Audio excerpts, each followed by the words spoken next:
All right, welcome everybody to another episode of Tennis Channel Inside In. We're in the Santa Monica studios. Mitch Michals alongside two guests. Love when we can have multiple guests on the show, and we're days away from the U.S. Open, so I thought that was a pretty good time to do that. We have Christina McHale joining the show, a top 25 player who's in the TC studios for, I think, the first time. First time, yep. Love having you here, and returning to the show again, Leif Shiras, who is older, wiser, but the veteran around these parts and a good mentor for young broadcasters. Well, it's nice to work alongside Christina. She does a great job. She's got insight and she shares it, and I think she's got a passion for the game, so works well. Christina, has he told you he's in the USTA Midwest Hall of Fame yet? Not yet. No, actually. Wait a second, is that it? No, wait, I've got another one too. Let's get into the College Tennis Hall of Fame. Right. That's two fames. That's two. God, I got to work on the Wisconsin Hall of Fame. Yeah, I know. Yeah, that's one that should happen. How do you get into the Midwest but not the Wisconsin one yet? Well, I don't know. Well, I think there's one down, I don't know. I have to see. I know there's something in Milwaukee, but yeah, they're holding out on you. I mean, Jimmy Arias is in the Buffalo Sports Hall of Fame. I'm impressed. Wow. That's cool.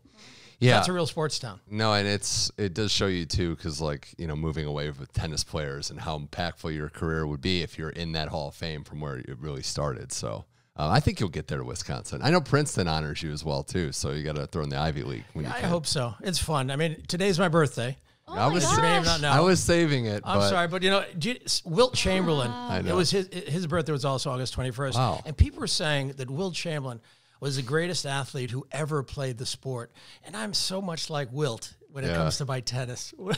Yeah. Have you ever had 100 of anything in a tennis match? I don't know. Maybe. I am honored that I get to spend your birthday with you commentating. It's great. Yeah. Slaving over a hot microphone. Yeah. Leif's 55th birthday. Thank you. You're so kind. Yeah, that's an old trick. Not 55. Wikipedia is out there, so they can look up how old you are. Thanks you guys both for joining. Got a lot to get to on this show, on this podcast. It's a fun time of year. And Christina, I always wanted the perspective of the players when we get for the prep of the North American hard courts. We love it here in the States. We love watching and covering it, but it happens so fast, and there's not much time to get your prep work in before the U.S. Open. How do you think the season has gone with these players managing their schedules and gearing up for the year's final major? Right, like you said, it's already a quick season, and then you throw on that it's an Olympic year, and so players that played the Olympics had to just quickly get back into the swing. But I mean, as an American, it's the most fun time of the year, and for me, coming from New Jersey and training on those U.S. Open courts as a junior, that was just the coolest tournament for me, watching it as a kid. And so for me, there was nothing better. I think especially these players are obviously getting to the week before. They should be, if they're still playing an event, looking for extra match play. And then if they're feeling pretty good about where they're at, they would already be at the Open and just getting in those last, final practices with their coach or match practice sets with other players. So yeah, it's getting down to crunch time. That's the part, Leif, that Christina said that I'm more in tune with the more I've been covering tennis is who's ready to play, who in their mind thinks they need more match play, and who's fine with where their level of their game is. Sometimes it's not even results-based. It's just a feeling. Yeah, I think, confidence is the coin of the realm, really. I mean, who is ever playing with confidence? And how do you get confidence? Is primarily from playing and winning tennis matches. And I think the elite players know that. I mean, Rafa speaks about that so much. And you see that in almost all the guys. And because it is an Olympic year, I think that's a good point. The players who came out of the Olympics, I think, struggled when they got to Canada. Some of them have reset a bit in Cincinnati. Maybe as Carlos Alcaraz did not. Certainly Jannik Sinner did, but he also missed the Olympics. So maybe had a little bit of time to recover. Obviously, that's another story about Jannik Sinner, but certainly he was ready to go in Cincinnati. When you went to the Olympics, Christina, in 2012, the London Olympics, did you feel like it was kind of a race against time to get ready then to transition to the U.S. Open? I didn't even care. I was on such a high. After going to the Olympics, no one was going to tell me that I couldn't go, or that I wouldn't be ready for the Open or something like that. I just was on such a high. So, yeah. No, it makes sense. I mean, it's such a special moment. Djokovic is still on that high. He's won everything else before that, and we haven't seen him since. So it makes a lot of sense. And the point you made, Leif, about the medalists not doing as well, it's a real one. It's also something to monitor, too, at an individual case, because some of these players run into just buzzsaw opponents, and we'll get into a lot of that right now. The women's game in Cincinnati was won by Aryna Sabalenka. She beats Pegula in straight sets, didn't drop a set the entire time in Cincinnati. Hadn't won a title since Australia, so she needed that result, but to the layperson, to the person that's not in tune with tennis day in, day out, it's probably the simplest case of why she's good. Because you watch Sabalenka play, how she hits the ball when she's in rhythm. It's just something else. Yeah, I think she needed that, a good, strong result. And you could see that the conditions married to the moment so perfectly for her. I mean, obviously it's very fast in Cincinnati. And Pegula, who had such a brilliant run in Canada and in Cincy, just couldn't defend, couldn't get enough balls back, and just couldn't take care of her serve. And that's something Saga has become, a great server. Mm-hmm. You know, can you believe we're actually saying that after the many years of struggles she's had? She plays well behind her serve, and she's a dangerous returner because she takes her cuts, and you really saw that in Cincinnati. She's dangerous on both sides of the ball.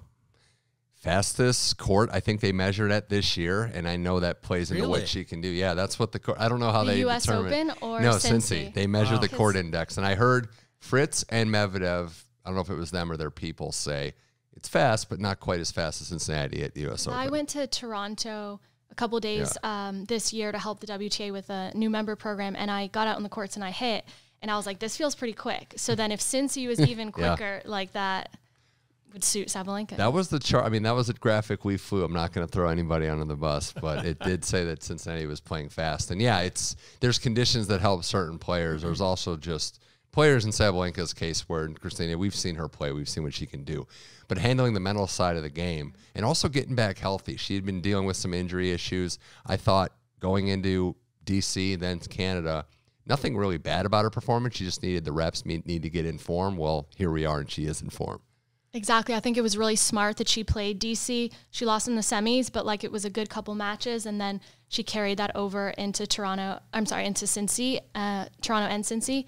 And I think we talked about the yips a little bit on her serve, and I think like that has made her so much more resilient and just made her so much mentally tougher. So I think that has just, all of that combined has just really helped her. Yeah, getting the early break in set too. I know she had to fight again, but she's locked in and staying in the fight there. For Pegula, Leif, I mean, she had a 9-match win streak. I know the final in Cincy didn't go her way, but it's a pretty much perfect prep for the U.S. Open. 9 wins, a title, a Masters title in Canada. She loses to arguably the best player right now in the game in form on hard court. Can't ask for much more than what Pegula gave this hard court season. Yeah, and I think she's going to get so much support being from New York. You have to admire how she plays. I mean, she gets so much out of her game, you know, and she's actually doing a pretty good job on her serve. And I know she doesn't have a big serve, but I think she does about as well as she can with it. She defends after the serve pretty well. And she likes to stand up on the baseline, which is so impressive, and redirect. And when she can, step in and take control. So I really enjoy watching her play because I think she's smart. She's athletic. She's certainly resilient. I mean, she's played some long matches over the course of this summer run, and she kept soldiering on. I thought that she might run out of gas, but she just kept going. It was impressive. A couple months ago, there were questions, fair questions, too, with the injuries. She'd hit 30. Are we going to start to say? She hit 30. I know. I mean, Well, and that's someone, I mean, you obviously growing up probably saw a lot of Pegula on the rise up, but there's a certain aspect to her game that I feel like, and I've talked to other players, you don't realize what she can do. It's hard to see, maybe harder than Sabalenka, even Iga. What is it, Christina, about Pegula's game that the untrained eye can't see? It's just like a relentless pressure that you feel when you play her. Like, she's not going to totally hit you off the court, but she's just always in position, and she absorbs the pace really well, redirects. Like, she is just, when you get into like a cross-court rally with her, she is just not going to miss. And so I feel like when she gets confident, like it's just so hard to beat her. Yeah, and our guy Nolsey getting some intel to him. I have noticed an increase in her willingness to come to net, so I think that's the Mark Knowles effect. Yeah, I think another feature about Pegula, I mean, I think she's very thoughtful as a player, but I think she's very coachable. You know, I think she's had good teams behind her, and so she listens well, and I think she applies well. You know, so I think that's part of being an elite player is the willingness to be coached. Yeah. And obviously coaching matters in so many different ways, but the ability to listen and apply and, you know, become a better player, it's not easy. She seems to have mastered that. Part of it is just how deep the women's game is. We also talk about some uncertainty at the top. Iga gets to the semis. It doesn't go her way. Coco, who we'll get to in a second, Coco Gauff struggling at the moment. So I'm obviously Sabalenka has earned the right to be going into the U.S. as a favorite, one of them, if not the. Pegula's right there for me, and what we've seen and given the landscape, Christina, I think she's in the mix firmly. Absolutely. And just to add to your point, like she's impressed me because we were on player council together, Jesse and myself, and she is so smart. And like when she would just speak, sometimes we all just were kind of like, okay, wow, like she gets it. That was just another side that I saw to her. So it kind of goes into how she plays on the court too. She's just really intelligent. I think I'm looking at Jessie and I'm thinking about my 5-year plan. I'm going to call her because she's going to be president of the Buffalo Bills. And I'm going to say, can you get me 2 tickets on the 50-yard line? and skincare routine yeah. as well. Oh my God. I need to try her skincare line. Yeah. So for the other players in this tournament, I want to mention, Iga can't win every single event. The match against Sabalenka, I thought, was very interesting for a lot of ways. Sabalenka, Christina, I think, needed this one, and that's a lot of what happens in these top rivalries is who's more desperate, who's more hungry for a win. And if you think about it, what Iga had done, she was 8-3 going into that head-to-head. Sabalenka said herself, okay, on clay, it's kind of her realm, but hard court, it's mine. I don't take too many negatives away from Iga. I just look at it as a sense of she doesn't have that same dominance. She can still be a very good title-winning player on hard courts, but it's not the same, obviously, as on clay, and Sabalenka is in her wheelhouse there.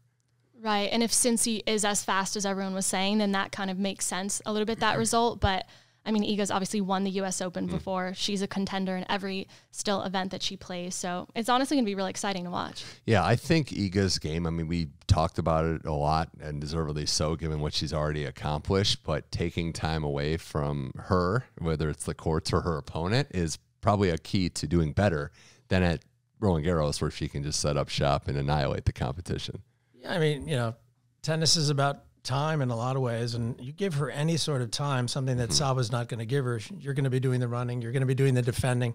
She's great off both wings. I think she gets a lot of mileage out of her serve. I wouldn't say she has a great serve, but it's a very effective serve. Yeah. So she does everything well. I think Saba might return serve a little bit better than Iga, and that makes Saba so dangerous. Yeah. But it's one of those great matchups in our game, and I like Iga's her willingness to always go in there and fight. Yeah. But I think Saba is a bit like Pegula. I think she's very coachable.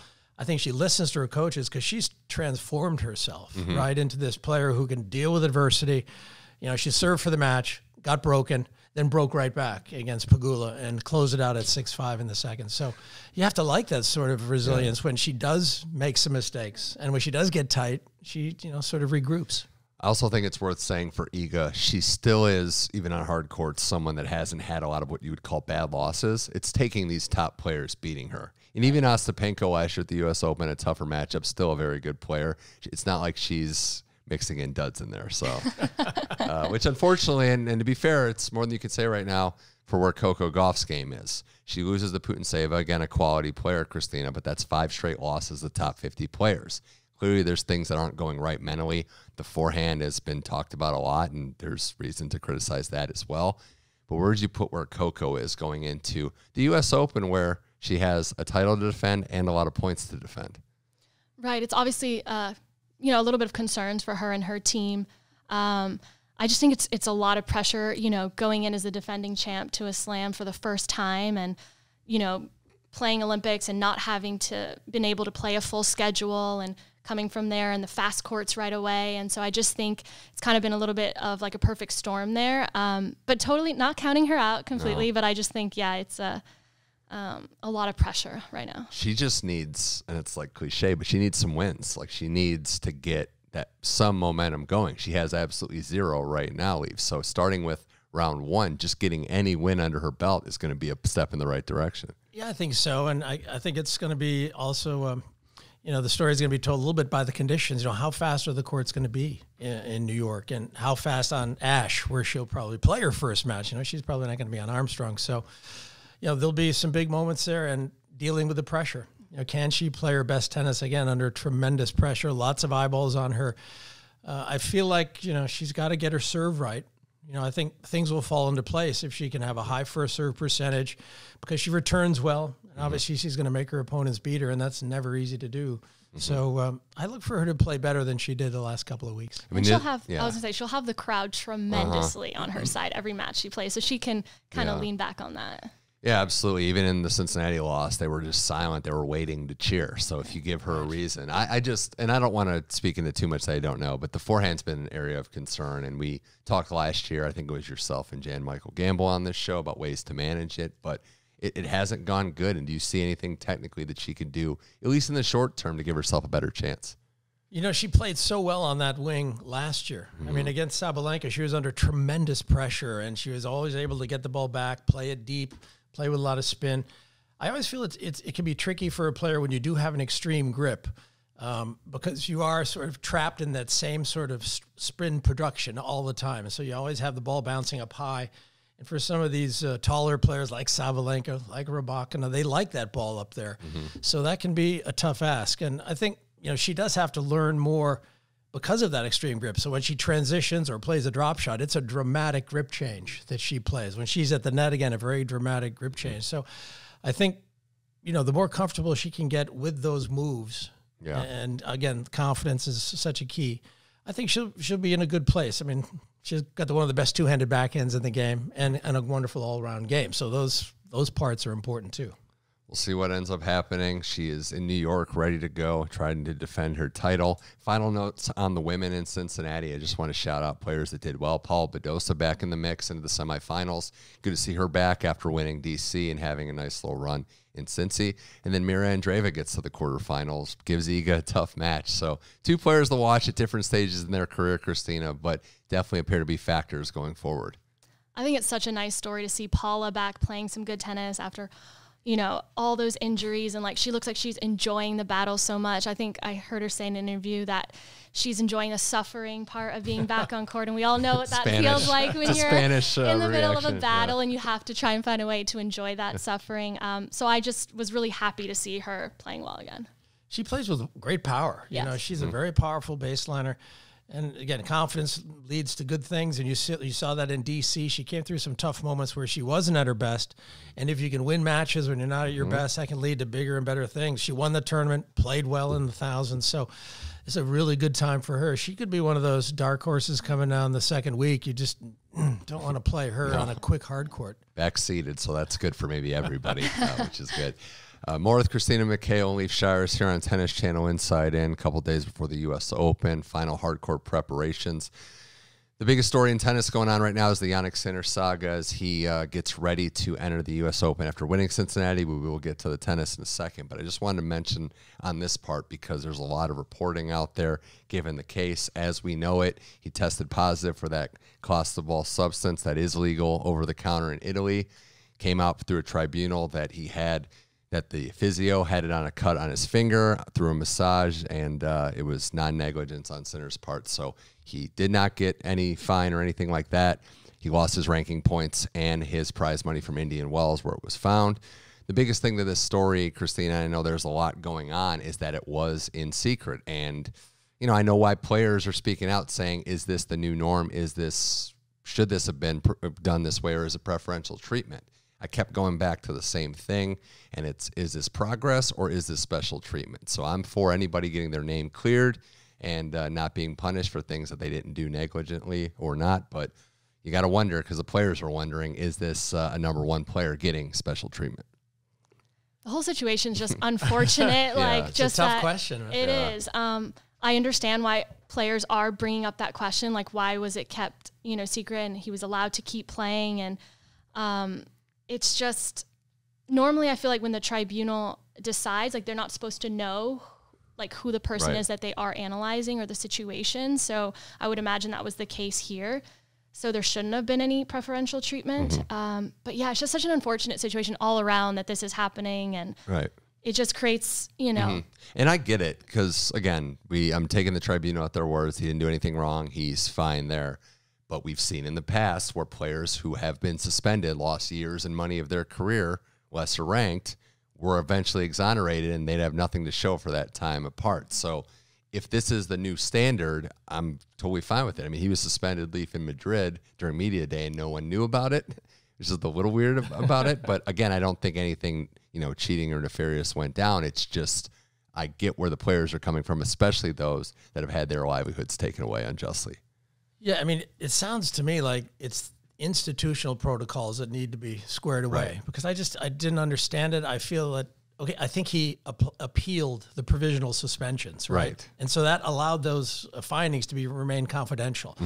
And so I'm not sure that other players were able to get an appeal that went their way. So from what I understand, but it's a tough situation. I'm sure there are going to be players who will be frustrated by this, players who have had time off, men and women who have had issues like this. So, you know, I don't think Jannik Sinner has a bad bone in his body. He certainly was not trying to find his advantage. It tells you something about the testing, that a 1/1000th of an article. I mean, my gosh.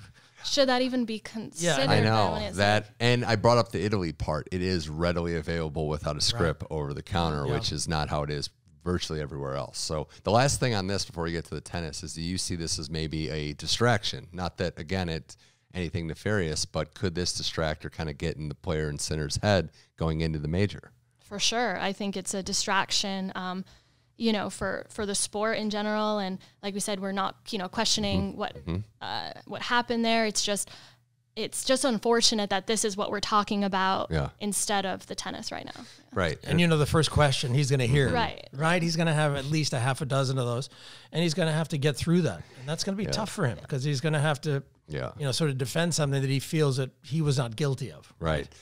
I would say maybe better to be in New York than London right now. Maybe just, and again, good shout out to the New York journalists, I guess. No, we'll see. I mean, the tennis was great in Cincinnati. Got to give him props for that. He wins that tournament. He beats Zverev in a very classic match, third set tiebreaker, gets revenge against Rublev the round prior. And then it was a master class in the final. And Christina, in that final, good tiebreak against Tiafoe, wins that. That second set that he raced to and won 6-2. That was the first time I felt like we were seeing the Sinner that won Australia and was at his peak, moving well and holding up physically. Absolutely. I think, like you said, he got through that tight first set and then kind of relaxed a little bit, ran away with that second set. It was a little bit of a highlight reel. We were watching it yesterday. But yeah, obviously now looking back, you can see probably all the emotions that he was dealing with, knowing that this news was coming out. And so, I mean, pretty amazing on his part that he was able to kind of put that aside and still get through that match. I marvel at what he can do, Leif, how he can hit, especially his forehand up the line was just amazing. It was the backhand wasn't bad. The backhand wasn't either. I had to pick one right there. But for me, it's always just been, can he hold up physically in these best of fives? He did in Australia. We saw at Wimbledon, it didn't go his way. Because if he holds up physically, other than Carlos Alcaraz, and we'll see with Djokovic, there's nobody on his level. Yeah, I think that was one of the question marks physically, because he was this, you know, when he first came on the scene, he was this tall, gangly kid, right? Very skinny. And you could see he's added some musculature to his frame, moves well, he's got great balance, and you didn't always say that about him as a younger player. And again, we've been talking about coaching. He's another of these guys who listens, and, you know, I remember when he was with Riccardo Piatti, great coach in his younger days, and then he decided to leave. I was like, gosh, that's going to be that's tough to lose a guy like that. And then he's surrounded himself with this wonderful team now with Darren and his Italian coach he's had for a number of years. And they put together a situation where he learns a lot, I feel. Every day he's on the court, he's learning and just becoming a better player. And it's dangerous for all the rest of the tour. I mean, it's funny, isn't it, that he's got one slam, Carlos has two, and he's ahead of Carlos in the rankings, right? And for this year. Oh, this year, yeah. And but he's obviously been a little more consistent, and he's, you know, got Cincinnati now in the books. Obviously, Indian Wells dropping off, but you look at the totals, that won't have any impact on his position at the top. No, it is interesting. I'm just pointing this out, that Djokovic would have had an extra week at number one. That's right. But they won't retroactively change it. So fascinating stuff there. For Tiafoe, though, Christina, I mean, it was a great run. The Holger match was something. Got some breaks in there, I think that's safe to say. But you see, he just had more net cords, right? And the one was on match point down. It just dribbled over. But for Frances, I mean, he needed a result like this back in the top 20. You see, especially with the serve, how elite it can be when it's on. He's an electric force when he's out there and he's playing well. And I like to see this consistency in a tournament, not just one big match result. It was a nice showing all the way to the final. Oh, it was amazing to watch. I don't think there's anyone that doesn't like Frances. And when he's, you know, getting the crowd involved and he's feeling it and he's playing his vintage tennis, like, it's so much fun to watch. And I mean, he made a big decision by not going to the Olympics. And so, you know, it could have worked either way and he could have regretted that decision, or now, you know, it seemed like it was the right one for him, and peaking at the right time. I mean, it was so cool to watch. Yeah. It really was. I just hope we can see it again in New York and keep it going. You know, the fans love him there.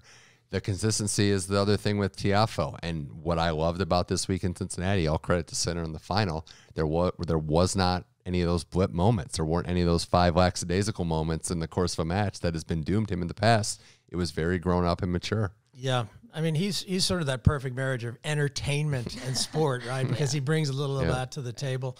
And that's what makes him box office. And we need guys like that in our sport as opposed to, a plotter. We like this guy because he's box office, right? Yeah. And to see him play well again, he served well, and his forehand, I thought, was better. Yeah.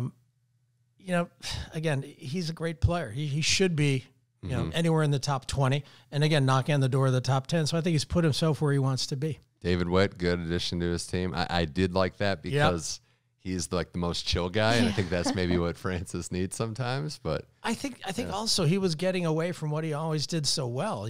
Taking the ball early on the return, something he does great.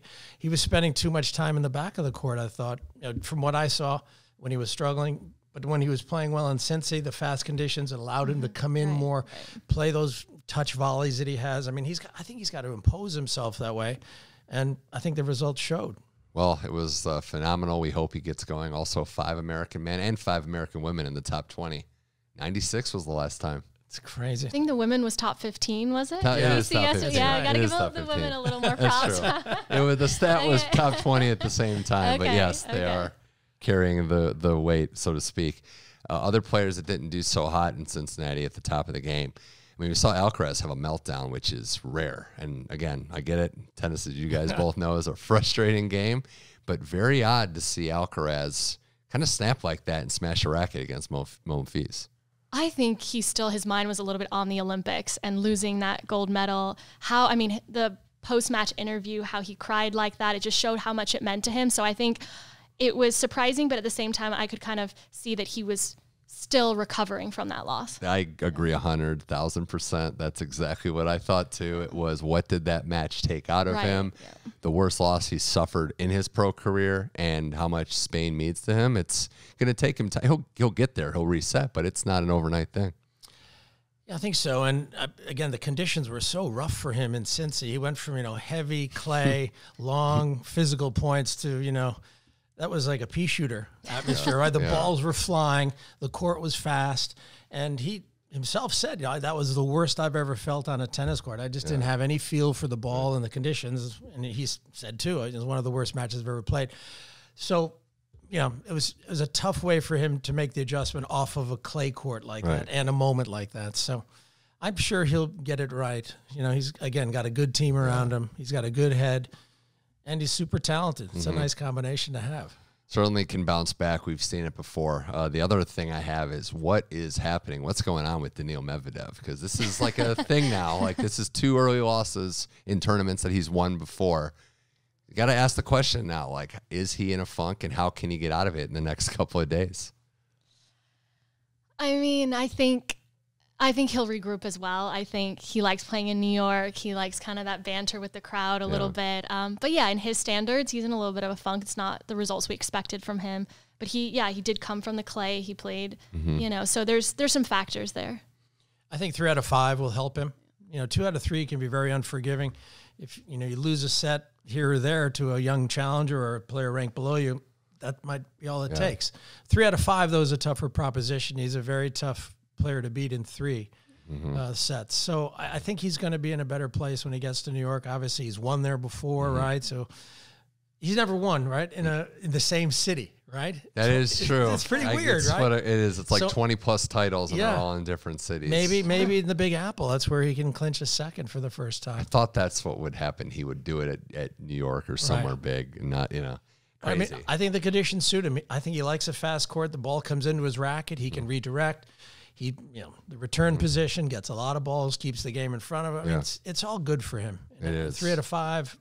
I'm not worried about Daniil Medvedev. No, nor should I don't think he is either. No, nor should you be. Last thing before we wrap up with the current events this week, just want to give a shout out. I know Leif's an honorary Canadian, being married to one, but for Felix to handle the situation he did with a lot of class was, I want to give him a shout out, because it was not a good situation to be in, and a lot of players would have probably lost their minds there. Yeah, that was awkward. I really felt like, as a player, when that ball goes off your racket down into the court, and watching the replay, it wasn't easy to see. No. So I know umpire Allensworth, went in there and just said, nope, that was clean. I'm just like, there's no way that could have been clean just by the trajectory of the ball. I thought there were a lot of mistakes there. I can't say that Jack didn't know that, but you thought he would. Christina, would you agree with that? When you've shanked a ball like that, you pretty much know every time? I'd say most of the time, Yeah. Most of the time. Yeah. And Felix did handle it well. I mean, what a gentleman. I mean, how graceful did he handle that? It's a big loss, too. I mean, that was an opportunity for him. And, They'll be able to challenge that in New York, right? Yeah, on the top 8 courts. Okay. Okay. So that's the other thing That's good. 8 courts there. And I get it. It's not a perfect system. And who overlooks that video then? Would that be the chair? No, they have people in a separate area, right? That will. Okay, good to hear. Yeah, That's like a situation room, like in the NHL. Situation room. I actually thought the one with Fritz was I don't want to say worse because that Draper one was Draper Felix was on match point. But when the ball is like 3 feet out, that should be an easy come on, the ball's out. Right. Why are we replaying the point? I remember years ago, Andy Murray would say that this replay system, it's making the umpires lazy. I mean, that was a funny throwaway comment from Andy, but is that true? Yeah. Is the umpire not looking as closely? Because I just asked for the replay. Right. I don't know. I'm just keeping score up here. Right. No, I don't know. Listen, they're doing a good job up there, but are they watching closely? Are they a little tentative about getting into the fray and making a close call? Obviously, you're supposed to overrule on a clear error. Right. What constitutes a clear error? It's just so funny. Throughout my entire career, we never had any of this replay system. John McEnroe made a living off of arguing with calls. A legit living. Yeah, his whole industry would be cut in half. Yeah, it's like the modern day. It's like, what's the score? Are the fans sitting down? All right, let's play. I mean, and don't get me wrong. John's play and his actions on the court brought so many people to the game. That's another side of this too, Yeah, is that it takes out some of the drama. A little bit of nothing's perfect. Yeah, we're seeing it. Some of the players, talk those discussions with the umpire, some good, some bad. They were captivating. Yeah. And have we cleaned up the game? Yes. Is the game moving along a little more quickly? Yes. Have we lost perhaps a little bit? Maybe of a little. The personality? Maybe. I'll just end it with this. It was the Serena Osaka U.S. Open final 7 years ago now. It's hard to believe. It was. Boy. I was out during a college football Saturday. I was 40 years old then, I think. You were, I think so. When all that drama was going down, and we don't need to rehash everything that went down, but the people in the bar, this is a football bar, were captivated. They changed it to the audio of that. So I'm gonna say that brought in people that were like, point. What's going on? Yeah, people like to see controversy. They like to see stars at work, and sometimes that work involves dealing with conditions and moments, and it's all box office. It is. Well, before I get you guys out of here, tremendous guests on this week's episode of Tennis Channel Inside In, Christina McHale and Leif Shiras. A lot of tennis going on. The players getting their match prep these final days before the U.S. Open. Men's action in Winston-Salem. The women are in Monterrey and Cleveland at the Tennis on the Land event. So, Christina, what's been captivating for you, or things that you've noticed in some of the action this week? Well, I watched a little bit of McCartney-Kessler play today, and I was very impressed with her comeback. She looked very, very solid off of both sides. And then Peyton Stearns as well. She had an impressive win yesterday. So on the women's side, those are the ones that kind of have stuck out to me so far. And then we did Chris Eubanks' match yesterday, and he looked really good. Like, I was really, really happy to see that for him. I think we might have, I don't want to go too far to limb, but I feel like we've got a potential for an American champion in Winston-Salem. Because I know that Mickelson and Banks are coming through the same section of the draw. One of those guys is playing well enough, I think, to win the tournament. Wow. So by their performances and their development, and I know Chris is having a tough time, but that can be a great motivation. When you see yourself outside the top 100, it's like, I got to start winning some matches, and he's playing super well.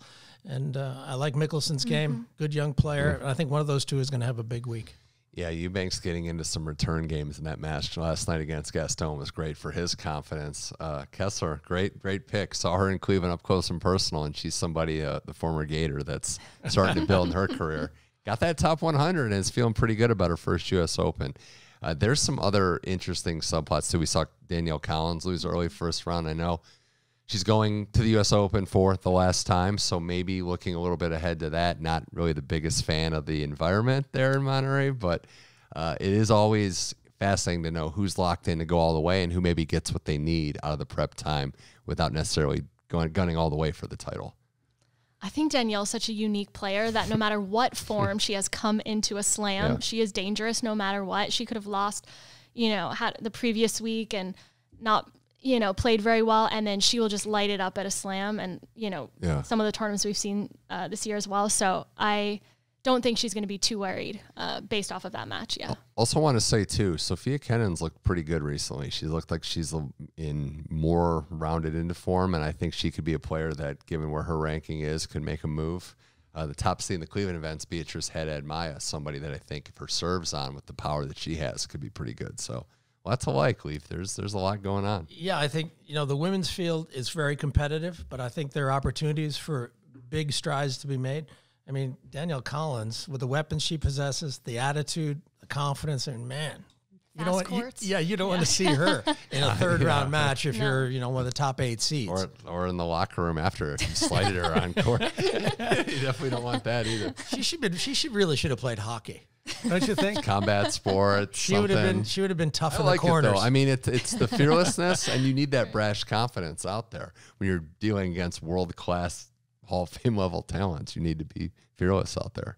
Well, you know what the pressure is like going up against some of these big hitters like Sabalenka and Osaka, and I mean, you have to sort of deal with it. It's very tough. Taking a set off Serena at Wimbledon, just a little brag.